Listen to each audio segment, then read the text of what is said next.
ये मैसेज अगर हम बहुत छोटे में कहना चाहें तो आप इसको ये मैसेज मानिए कि भारत देश बहुत मजबूत हो गया है। हम लोगों की व्यवस्था मजबूत है, हम लोगों की अर्थव्यवस्था मजबूत है, हम लोगों का सैनिक बल मजबूत है। यही आप मैसेज मानिए अगर हम बहुत छोटे में कहना चाहें कि आज भारत की ताकत को पूरा देश, पूरा विश्व मानता है और हम लोगों की अर्थव्यवस्था मजबूत हो चुकी है। हम लोग ट्रंप या और अन्य देश अगर जिस तरह से ये जो टैरिफ लगाने की बात कर रहे हैं, ये उन लोगों की भी समझ में आ गया कि हम लोगों की अर्थव्यवस्था मजबूत हो गई है और उनके टैरिफ लगाने से बहुत ज़्यादा कुछ नुकसान नहीं कर पाएंगे। बहुत सारे ऐसे देश हैं दुनिया में, हमारा पूरा अफ्रीका महाद्वीप है, हमारे पूरी दक्षिण देश हैं, हमारा यूरोप यूनियन है, वो सब भारत के साथ प्रेफर्ड ट्रेड एग्रीमेंट यानी कि आसानी तौर से हम लोग आयात निर्यात कर सकें, उस तरह की तमाम बातें हो रही हैं, वो तैयार हैं। तो हम लोग तो ये अगर कोई भी देश समझे और ख़ास करके अगर अमेरिका समझे कि केवल हम उनके देश पर हमारी अर्थव्यवस्था निर्धारित है तो गलत है, और ये बात धीरे धीरे समझ में आ रही है लोगों। हाँ, तो देखिए ये चीज़ें कोई एक दिन में नहीं तय होती हैं, एक बार के स्टेटमेंट या एक मीटिंग में नहीं तय होती हैं, ये लंबे इस पे नेगोशिएशन चलते हैं, बातें चलती हैं। एक देश बहुत उसमें बहुत सारे पहलू होते हैं और जो हमारे और सब देश के जो अर्थव्यवस्था को लेकर जो बातें होती हैं वो एक एक चीज़ पर सूक्ष्मता से देखते हुए तब तय की जाती है, तो इसमें अब वो चलेगी और ये ठीक रहेगा। आपने बदलते विश्व के दृश्य की बात की, बहुत सही आपने कहा है। पहले जो दो बड़े बड़े जिसको हम लोग देश कहते थे या ताकतें थी, अब वो जिसको बाइपोलर कहा जाता था, अब वो मल्टीपोलर बात हो रही है, यानी कि तमाम अन्य देशों से अपने अपने ढंग के रिश्ते बनाए जाएं, एक रीजनल कोऑपरेशन रहे, यानी कि एक दुनिया के एक भाग में जितने भी देश हों आपस में अपना अपना कोऑपरेट करें, अपना अपना ये चाहे अर्थव्यवस्था हो, आर्थिक आपसी ट्रेड की बात हो, आयात निर्यात की बात हो, अपने अपने पैमाने पर तय करके अपनी अपनी मजबूती को लेकर आगे बढ़ें, इसकी बात हो रही है। और इसके चलते हुए देखा जाए अगर किसी भी देश पे सबसे पूर्ण तरह से अगर बाकी दुनिया विश्वास करती है वो भारत है। क्यों? क्योंकि भारत देश ने कभी भी किसी अन्य देश पर कब्जा नहीं करने की कोशिश की, हमला नहीं किया, कभी किसी आतंकी घटनाओं में नहीं शामिल रहे।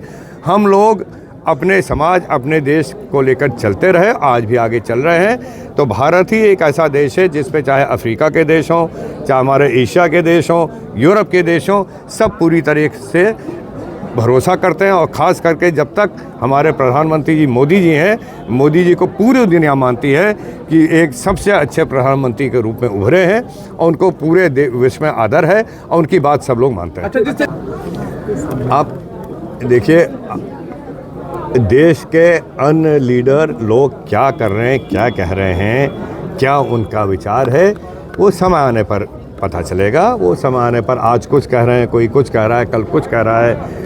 बहुत तेज़ी से बदलाव हो रहा है इस वक्त दुनिया में, बहुत तेज़ी से आपके सामने है।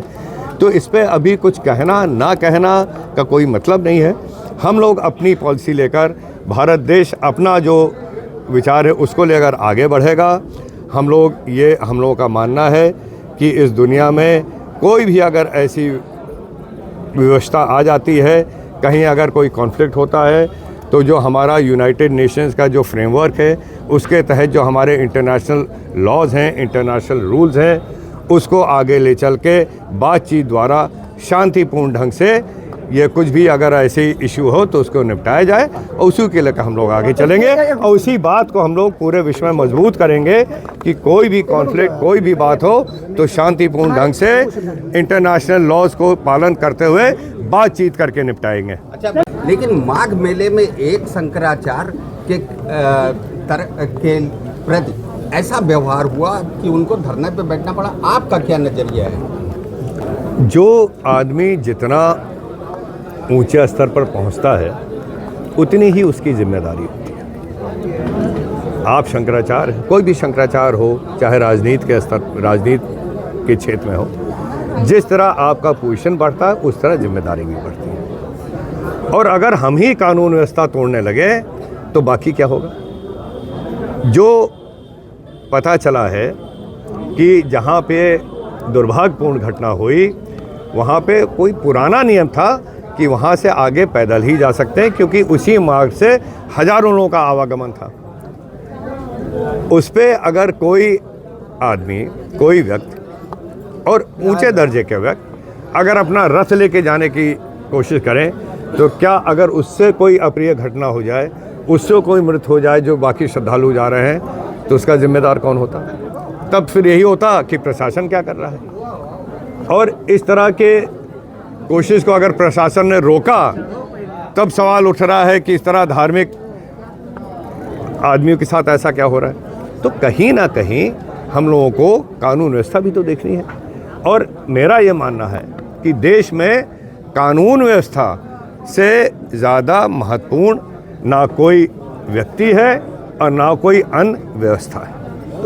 देखिए, मैं कोई व्यक्तिगत टिप्पणी मैं किसी पे नहीं करना चाहता हूँ, लेकिन मैंने वही कह दिया कि जो एक जिम्मेदारी के साथ आपको अगर रहना है, तो अगर एक पद है, इतना ऊंचा पद है, तो उसके साथ आपको जिम्मेदारी भी निभानी है और आपको ये संदेश भी देना है कि देखिए इस तरह से देश में काम होता है।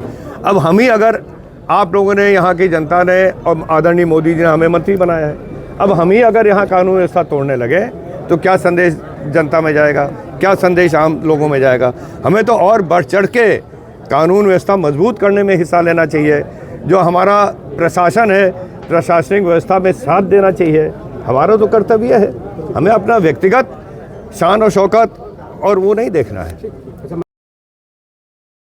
राजनीति हो या क्रिकेट, देश विदेश की ब्रेकिंग हो या आपके मोहल्ले की बड़ी खबर, सब मिलेगा एक ही ऐप में, सबसे तेज और भरोसेमंद।